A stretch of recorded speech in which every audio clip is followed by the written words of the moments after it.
শুধু ফুলে হয় না পুজো, ভক্তি যে চাই মনে, ভালোবাসা থাকে যেন সবারই জীবনে। মনের যত কালো আজ সবাই মুছে ফেলো, মনের যত কালো আজ সবাই মুছে ফেলো। এক হয়ে মিশে যাও, দূরে থেকো না। গুড মর্নিং বন্ধুরা, আশা করি সবাই অনেক ভালো আছো, আমিও খুব ভালো আছি। আজকে আমি একটা নতুন জায়গায় যাব, যেটা আমার হলদিয়াতে যে বন্ধুরা থাকে বিশেষ করে সেই বন্ধুরা তো চেনে, বাকি কেউ চেনো কিনা অবশ্যই আমাকে কিন্তু কমেন্ট করে জানাবে। তো আমি এখন রেডি হচ্ছি, সকালে এখন 7টা মতন বাজে। আমরা আজকে একটা মন্দিরে যাব, আমি আর আমার বন্ধু মিলে। তো তোমাদেরকেও আমি চলো দেখাই আমরা মন্দিরে গেলাম কী কী করলাম, সব কিছুই তোমাদেরকে চলো দেখো। রেডি হয়ে গেছি, এবার আমরা বেরো। আমার সাজতে সাজতে 9টা বেজে গেছে। আমি জানি অনেকটাই লেট করে ফেলেছি, জানি না ততক্ষণে মন্দির খোলা থাকবে কিনা। এখন আমরা রওনা দিয়ে দিয়েছি, যেতে যেতে আমাদের মোটামুটি 20 থেকে 25 মিনিট মতো। হ্যালো বন্ধুরা, দেখো আমরা পৌঁছে গেছি। আমি জানি অনেকেই চেনো মন্দিরটা, বিশেষ করে আমার যে বন্ধুরা হলদিয়া থেকে দেখছো তারা তো অবশ্যই চিনবে জায়গাটা। এই মন্দিরটা কারা কারা চেনো অবশ্যই কিন্তু কমেন্ট করে জানিও। চলো এবার তোমাদেরকে বাকিটাও দেখাবো। আমরা এখন পুজো দেবো, পুজোর ডালিটা তার আগে কিনে নিই। ওই যে দেখতে পাচ্ছ দোকান মন্দিরের পাশে, এখানে আমরা পুজোর ডালিটা নিয়ে নেব। এবারে প্রথমে আমি এই যে সামনে দেখতে পাচ্ছ জল রাখা, এখানে পা ধুয়ে নেব জুতো খুলে। জানো তো এই মন্দিরের সামনে এই জলটা থাকায় অনেক সুবিধা হয়েছে। যত ভক্তই আসে আগে ওই জলটাতে পা ধুয়ে মায়ের মন্দিরে যেতে পারে, আবার আসার সময় মানে বাড়ি ফেরার সময় পা ধুয়ে যেতে পারে।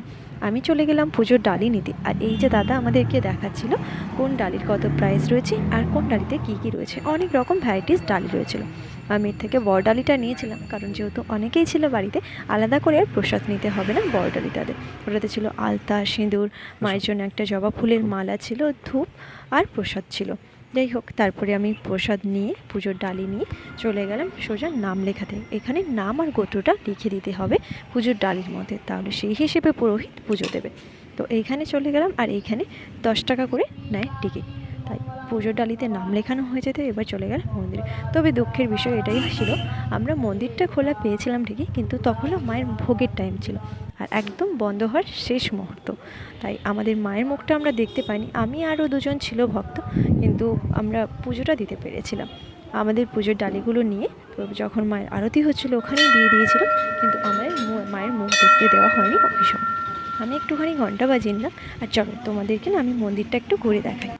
এই মন্দিরটা রয়েছে দাঁড়িবেড়িয়াতে। আমার হলদিয়া থেকে যে বন্ধুরা দেখছে আমি জানি তারা অনেকেই হয়তো এখানে এসেছে, আর আমি অসংখ্যবার গেছি, অসংখ্যবার। আমার যখনই মনে হতো কোথাও একটু ঘুরতে যাই, আমার এখানে যেতে ভীষণ ভালো লাগে। বিশেষ করে সন্ধেবেলা, বিকেলবেলা বা সন্ধেবেলা এই মন্দিরের চারপাশের দৃশ্য না তোমাকে মুগ্ধ করে দেবে। যদি কখনো এখানে আসো, হলদিয়াতে কেউ ঘুরতে আসো, অবশ্যই কিন্তু এই মন্দিরটাতে ঘুরে যেতে পারো, তোমাদেরও খুব ভালো লাগবে। আর ওই যে দেখছো সামনে, এখানে ছিল শিব মন্দির আর একটা রাধাকৃষ্ণ মন্দির। এই যে মায়ের মুখটা তোমাদেরকে দেখিয়েছিলাম, এই ছবিটা আমার গ্যালারিতে আগে থেকেই ছিল, তাই জন্যে। আর মন্দিরটাতে আমি তোমাদেরকে ঘুরে ঘুরে একটুখানি দেখিয়ে দিলাম। আর এই যে তখন পুজো হচ্ছিলো আর মায়ের ভোগ নিবেদন হচ্ছিল।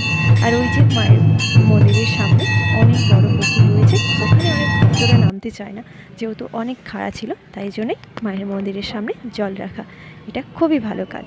তারপর আমরা পুজো শেষ হতেই প্রণাম করে প্রণামীতে দিয়ে এবার আমরা বাড়ির দিকে রওনা দেব।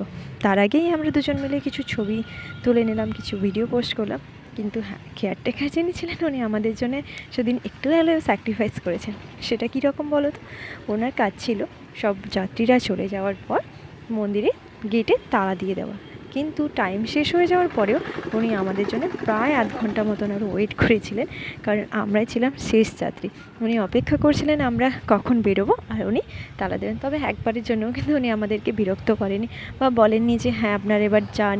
উনি কিন্তু দাঁড়িয়েছিলেন, ওনার টাইম যদিও আমরা জানি যে 12:30, কিন্তু উনি প্রায় 1:45 পর্যন্ত দাঁড়িয়েছিলেন। তারপর আমরা বললাম আপনি তালা দিয়ে দিতে পারেন, আমরা আর ভেতরে যাব না। তারপর উনি তালা দিয়ে চলে যাচ্ছিলেন, আর আমরা যাওয়ার সময় প্রত্যেকবারের মতোই ওই শিব মন্দিরে একটুখানি প্রণাম করে নিলাম। আর এই যে একটুখানি ছবি তুলে এবার আমরা যাব। অনেক রোদ বেরিয়েছিল, আমাদের অনেক কষ্টও হয়েছে ওই সময়, কিন্তু মায়ের কাছে গেলে কি আর কষ্টটা কষ্ট মনে হয়? খুব ভালো লেগেছে। তবে হ্যাঁ, নেক্সট টাইম অন্য কোনো মন্দিরে যাব। আর তোমাদের ভিডিওটা কেমন লাগলো অবশ্যই কিন্তু কমেন্ট করে জানিও। আর নেক্সট টাইম যেই মন্দিরটাতে যাব তোমাদেরকেও সেই ভিডিওটা শেয়ার করব। আর তোমাদের এই ভিডিওটা ভালো লাগে অবশ্যই কমেন্ট করে জানিও, লাইক করে দিও।